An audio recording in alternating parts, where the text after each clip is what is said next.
आनंद आंसुलिपि मासिक पत्रिका। गति 90 और 100 शब्द प्रति मिनट। 90 शब्द प्रति मिनट स्टार्ट होगा 5 सेकंड बाद। स्टार्ट। महोदय, जो विविध सुझाव दिए गए हैं और आलोचनाएं की गई है उनमें मैंने दिलचस्पी ली है। मैं समझता हूँ कि यदि मैं इस जगह से नहीं बल्कि किसी दूसरी जगह से बोलता होता तो संभवतः मैंने आपत्तियों की एक और लंबी सूची प्रस्तुत की होती। इसलिए माननीय सदस्यों ने वैदेशिक मामलों के विभाग के प्रति जो शिष्ट व्यवहार का परिचय दिया है उसके लिए मैं कृतज्ञ हूँ। मैं चाहूँगा कि यह सभा भारत सरकार की विगत वर्ष की वैदेशिक नीति की आलोचना करते समय एक क्षण के लिए अपना ध्यान आज के किसी देश पर दें और उसकी वैदेशिक नीति पर विचार करें। वह देश चाहे संयुक्त राज्य अमेरिका हो, चाहे ग्रेट ब्रिटेन हो, चाहे सोवियत रूस हो, चाहे चीन या फ्रांस हो, ये ही कुछ बड़ी शक्तियाँ मानी जाती है। थोड़ा इनकी वैदेशिक नीति पर विचार कीजिए और मुझे बताइए कि क्या इनमें से किसी देश की भी वैदेशिक नीति किसी एक दृष्टिकोण से भी सफल हुई है। क्या वह विश्वव्यापी शांति या लोकव्यापी युद्ध को रोकने की दृष्टि से या उस देश की निजी और अवसर से लाभ उठाने वाली दृष्टि से भी सफल रही है।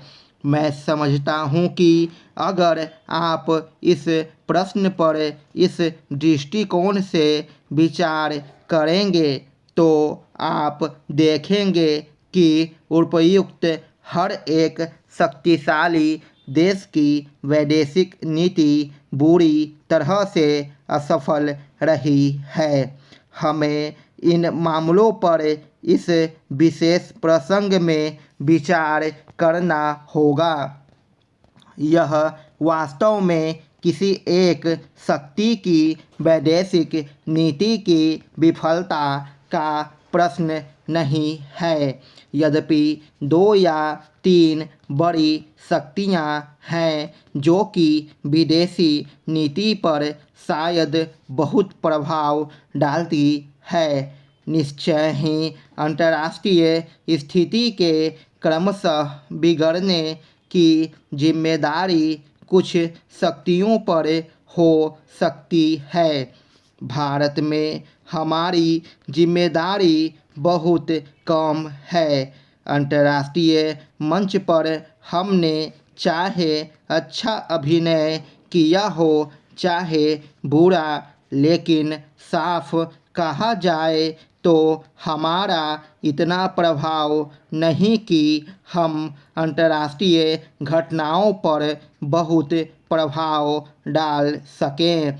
इसलिए यदि अंतर्राष्ट्रीय क्षेत्र में स्थिति बहुत बिगड़ी है तो यह हमारी नीति के कारण नहीं, उस बिगड़ती हुई स्थिति से हमने भी उसी तरह हानि उठाई है जिस तरह की और किसी राष्ट्र ने, और मेरा ख्याल है कि यह अस्पष्ट धारणा की हमने हानि उठाई है। इस सभा के सदस्यों को उन कारणों की खोज करने को प्रेरित करती है जिनके कारण हमने हानि उठाई है। स्टॉप। 100 शब्द प्रति मिनट स्टार्ट होगा 5 सेकेंड बाद। स्टार्ट। महोदय, जो विविध सुझाव दिए गए हैं और आलोचनाएं की गई है उनमें मैंने दिलचस्पी ली है।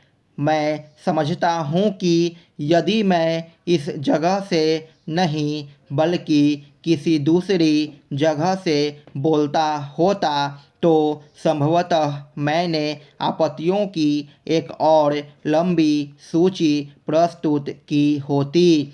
इसलिए माननीय सदस्यों ने वैदेशिक मामलों के विभाग के प्रति जो शिष्ट व्यवहार का परिचय दिया है उसके लिए मैं कृतज्ञ हूँ। मैं चाहूँगा कि यह सभा भारत सरकार की विगत वर्ष की वैदेशिक नीति की आलोचना करते समय एक क्षण के लिए अपना ध्यान आज के किसी देश पर दें और उसकी वैदेशिक नीति पर विचार करें। वह देश चाहे संयुक्त राज्य अमेरिका हो, चाहे ग्रेट ब्रिटेन हो, चाहे सोवियत रूस हो, चाहे चीन या फ्रांस हो, ये ही कुछ बड़ी शक्तियाँ मानी जाती है। थोड़ा इनकी वैदेशिक नीति पर विचार कीजिए और मुझे बताइए कि क्या इनमें से किसी देश की भी वैदेशिक नीति किसी एक दृष्टिकोण से भी सफल हुई है।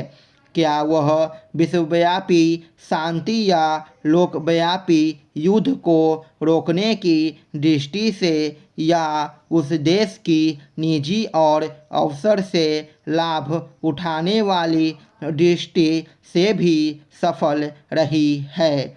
मैं समझता हूँ कि अगर आप इस प्रश्न पर इस दृष्टिकोण से विचार करेंगे तो आप देखेंगे कि उपयुक्त हर एक शक्तिशाली देश की वैदेशिक नीति बुरी तरह से असफल रही है। हमें इन मामलों पर इस विशेष प्रसंग में विचार करना होगा।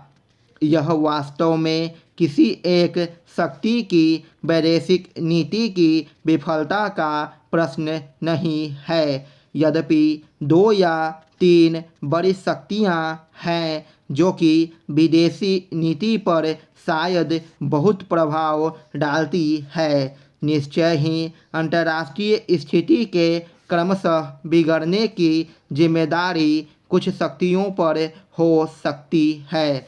भारत में हमारी जिम्मेदारी बहुत कम है।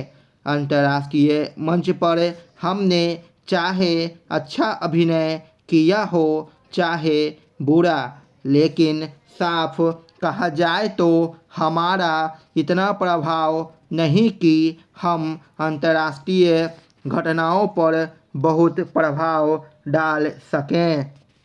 इसलिए यद्यपि अंतर्राष्ट्रीय क्षेत्र में स्थिति बहुत बिगड़ी है तो यह हमारी नीति के कारण नहीं। उस बिगड़ती हुई स्थिति से हमने भी उसी तरह हानि उठाई है जिस तरह की और किसी राष्ट्र ने, और मेरा ख्याल है कि यह अस्पष्ट धारणा की हमने हानि उठाई है।